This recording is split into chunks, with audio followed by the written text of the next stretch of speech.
देखो extraction of metal में पढ़ना है तो आपको पढ़ाया गया एक्सट्रैक्शन ऑफ मेटल में देखो कंसंट्रेशन ऑफ ओर लिखवाया गया होगा पहला नंबर, और दूसरा नंबर आपको हो गया ना एक्सट्रैक्शन ऑफ मेटल हो गया, और तीसरा नंबर हो गया होगा आपको थर्ड नंबर होगा आपको रिफाइनिंग ऑफ मेटल। ठीक है, तो देखो अब जब भी कोई भी हमें ओर मिलेगा, यहाँ पे हमने ओर लिख दिया, कोई भी हमें ओर मिलेगा, अब ओर किसको बोलेंगे, that metal material is found on earth and it's profitable from metal from its extraction of metal. जब भी हम उसमें मेटल को उसके कंपाउंड से बाहर निकालेंगे, अगर वो हमारे लिए क्या होगा, प्रॉफिटेबल होगा, उसको हम लोग क्या बोलेंगे, ओर बोलेंगे। अब क्या क्या प्रोसेस होते हैं, तो देखो पहले जो ओर मिलेगा ना हमें, पहले हमें 3 कैटेगरी में कैटेगराइज कर लेना है। जो हम लोग पढ़े थे high reactive, low reactive, less reactive. तो समझो जो हाई रिएक्टिव मेटल होंगे ना, उसको हाई रिएक्टिव वाले में कौन हो सकता है, सोडियम हो सकता है, पोटेशियम हो सकता है, ठीक है, और एल्यूमिनियम हो सकता है। ये सब हाई रिएक्टिव मेटल होंगे, sodium, potassium, aluminium high reactive metal आएंगे। और इसके साथ साथ अगर हम मैग्नीशियम भी बोल देंगे तो भी हाई रिएक्टिव आएंगे। ये सब हाई रिएक्टिव मेटल की कैटेगरी में रहेगी। इनको ये प्रोसेस हम लोग यूज करेंगे। मॉडरेट रिएक्टिव की बात कर लेंगे तो मॉडरेट रिएक्टिव में हमारा क्या आएगा, जिंक आ गया, मॉडरेट में जिंक आ गया। जिंक के बाद अगर हम लोग बात कर लेंगे यहाँ पे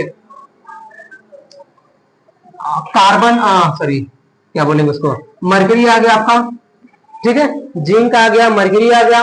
और इसमें लेस रिएक्टिव की बात कर लेंगे तो कॉपर आ गया हमारा, सिल्वर आ गया, गोल्ड आ गया, ये सब लेस रिएक्टिव मेटल हो गए। ठीक है, तो आपको रिएक्टिविटी सीरीज पढ़ाया गया, वहां से भी देख सकती हो। अब इसके बाद देखो जो हाई रिएक्टिव मेटल होगा ना, अगर मान लो हमें NaCl मिल गया तो हम डायरेक्ट क्या करेंगे, रिफाइनिंग करेंगे। ये यहाँ पे रिफाइनिंग लिखा होना चाहिए तो अभी लिख लेंगे, हम डायरेक्ट रिफाइनिंग करेंगे। और रिफाइनिंग कैसे करेंगे, इसको लेके जाएंगे, इसके ऊपर 2 इलेक्ट्रोड लगाएंगे, यानी इलेक्ट्रोलाइसिस कर देंगे। क्या करेंगे हम लोग, इलेक्ट्रोलाइसिस, और वहां पे हमें सोडियम प्लस और क्लोरीन माइनस मिल जाएगा हमें। तो हम डायरेक्ट यहाँ पे क्या करेंगे, रिफाइनिंग कर देंगे, यहाँ से हमें प्योर मेटल मिल जाएगा। सोडियम है तो सोडियम, मैग्नीशियम है तो मैग्नीशियम, एल्युमिनियम है तो एल्युमिनियम। इस वाले में हमें ज्यादा कुछ करना नहीं है। अब दूसरा वाला देखो, सबसे बड़ा पढ़ना हमें क्या रहेगा, मॉडरेट रिएक्टिव मेटल। अगर जिंक का रहेगा, मरकरी का रहेगा, कभी कभी इसमें कॉपर का भी प्रोडक्ट आ जाता है। ठीक है, तो बाद में डिस्कस कर लेंगे हम लोग। अब इसमें देखो मॉडरेट रिएक्टिव मेटल होगा ना, तो 2 प्रकार के ओर मिलेंगे आपको, एक कार्बोनेट और एक सल्फाइड ओर मिलेगा। तो कार्बोनेट ओर किसको बोलेंगे हम लोग, कार्बोनेट जिससे हो गया हमारा ZnCO3 कार्बोनेट ओर आ गया, जिसमें CO3 लगा होगा। और एक आ गया हमारा जिंक सल्फाइड आ गया, जिसमें सल्फर होगा। तो 2 प्रकार के ओर मिलेंगे, एक को हमारा हो गया सल्फाइड और एक हो गया हमारा कार्बोनेट ओर। जिसमें CO3 होगा उसको हम लोग कैल्सिनेशन प्रोसेस करेंगे। एक्चुअली कैल्सिनेशन प्रोसेस होता क्या है, हमें जो भी ओर मिलेगा उसको हीट करना है। ZnCO3 को अगर मैंने हीट कर दिया तो हमें क्या मिलेगा, Zn oxide plus carbon dioxide मिलेगा। तो देखो अब यहाँ पे देखो कैल्सिनेशन प्रोसेस करेंगे तो भी हमें मेटल ऑक्साइड मिलेगा, और हमने सल्फाइड ओर का रोस्टिंग प्रोसेस करेंगे तो भी हमें क्या मिलेगा, यहाँ पे मेटल ऑक्साइड ही मिलेगा। यानी हर हाल में हमें जिंक ऑक्साइड ही मिलेगा। अब जब जिंक सल्फेट हमने ले लिया ना, तो रोस्टिंग हम क्या करेंगे, तो देखो ZnS ऑक्सीजन के प्रेजेंस में हीट कर देंगे तो ZnO और प्लस सल्फर डाइऑक्साइड हो जाएगा। तो देखो यहाँ भी हमारा मेटल ऑक्साइड मिला, यहाँ भी मेटल ऑक्साइड मिला, लेकिन प्रोसेस क्या है, उसको कैल्सिनेशन बोलेंगे। तो कैल्सिनेशन प्रोसेस में क्या होता है, those process in which ore is heating in absence of oxygen to form metal oxide is called calcination. Absence of oxygen, इसमें हमें ऑक्सीजन दिया नहीं दिया, मैंने हीट कर दिया। और ये क्या होगा, those process in which ore is heated presence of oxygen to convert metal oxide is called roasting. अब समझो, अगर नहीं समझ में आ रहा है ना, तो घर पे होता है ना, मुर्गा भूज देते हैं, मुर्गा को भूज देते, तल देते हैं, ऐसा सुने नहीं सुने, एकदम मस्त फ्राई करेंगे मुर्गा को। तो भुनना, रोस्टिंग मतलब होता है भुनना। तो अब उसमें एयर में भुना जाता है, पकाया जाता है, समझ में यही बात हो रही। अब ये क्या हो गया, रोस्टिंग हो गया ना। अब कोई चीज अगर खाना बना रहे पकवान, तो पूरा कढ़ाई को ढक देते हैं, उसमें से ना एयर अंदर जा सकती है ना बाहर निकल सकती है, वो भी तो पक रहा है, नहीं पक रहा है, हीट हम सप्लाई कर रहे हैं, वो प्रोसेस हमारा होता है कैल्सिनेशन। ठीक, ये दोनों समझ में आ गया, दोनों से मिल गया मेटल ऑक्साइड। अब मेटल ऑक्साइड जैसे मिल गया ना, आपने बोला रिडक्शन विद कोक, इसको कोक बोलते हैं, सी बोलते हैं हम लोग, ये रिडक्शन विद कोक। इसका मतलब ये हो गया कि हमें मिल गया Zn ऑक्साइड। देखो जिंक ऑक्साइड मिल गया। और यहीं पे हमने कोक रख दिया। कोक मतलब कोयला। कभी आप क्लास 8 में पढ़ाया गया होगा, कोल एंड पेट्रोलियम पढ़ाया था मैं। तो कोल एंड पेट्रोलियम मैंने कोक बताया था, तो उसमें बताया कोक का यूज होता है रिड्यूसिंग एजेंट के रूप में। तो अब वहां तक बस समझ में सुन ली होगी, याद कर लिए काम हो गए। तो यहाँ पे यूज करने के लिए मिलेगा। जैसे हमने कोक रख के और यहाँ पे हमने गर्म किया, वैसे जिंक मिल जाएगा और कार्बन मोनोऑक्साइड उड़ जाएगा। मतलब जिंक मेटल से सॉरी मेटल ऑक्साइड से जिंक ऑक्साइड से जिंक मिल गया। तो ये कौन काम किया? कार्बन किया, ऑक्सीजन को निकाल दिया।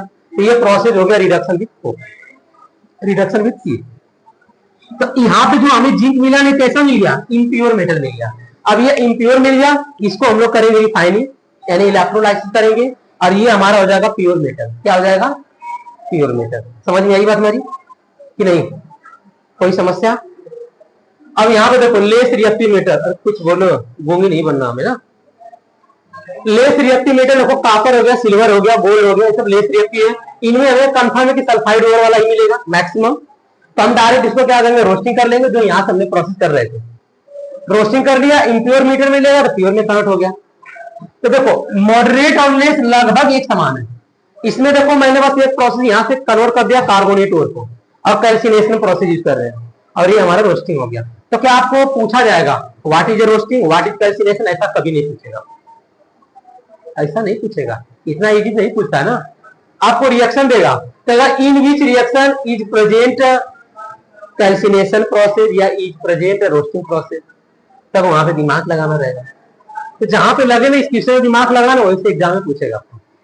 इतना सिंपल नहीं कहेगा व्हाट इज सल्फाइड, इतना इजी कहां पूछता है। फिर भी लग रहा है तो नोट कर लो, आपको इजी। बाकी इसके आगे कल देखते हैं, सॉरी अभी देखते हैं। देखो आप ध्यान से, यहां तक हम लोग पढ़ लिए थे। अब देखो नोट में क्या हमने लिखवाया आपको, ये कुछ मेटल हमने दे दिया।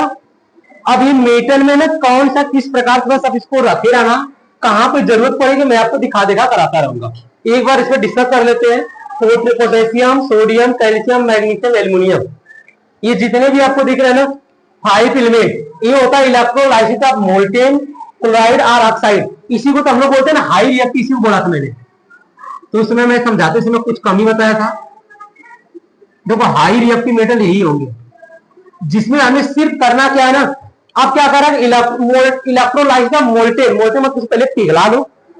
देखो जब तक पिघलाओगे नहीं ना, तब उसमें इलेक्ट्रिसिटी फ्लो करेगा ही नहीं, और जब इलेक्ट्रिसिटी फ्लो नहीं करेगा तो इलेक्ट्रोलाइसिस होगा ही नहीं। तो देखो या तो क्लोराइड होगा या तो ऑक्साइड होगा। अब क्लोराइड का मतलब इससे हमारा क्या होगा? KCl हो गया। समझो हमारी बात, KCl आ गया। अब ये KCl को हमने इलेक्ट्रोलाइसिस कर दिया, तो K प्लस Cl माइनस हो सकता है। ठीक है।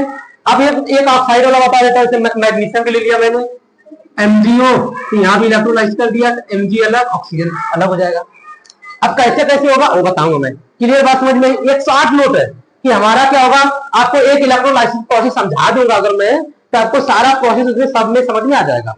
बस आपको बस यही याद रखना रहेगा ना कि कौन कौन से एलिमेंट का इलेक्ट्रोलाइसिस होता है, बस ये याद रखना। अब प्रोसेस क्या है वो आगे डिस्कस में कर दूंगा आपको। क्लियर है हुआ?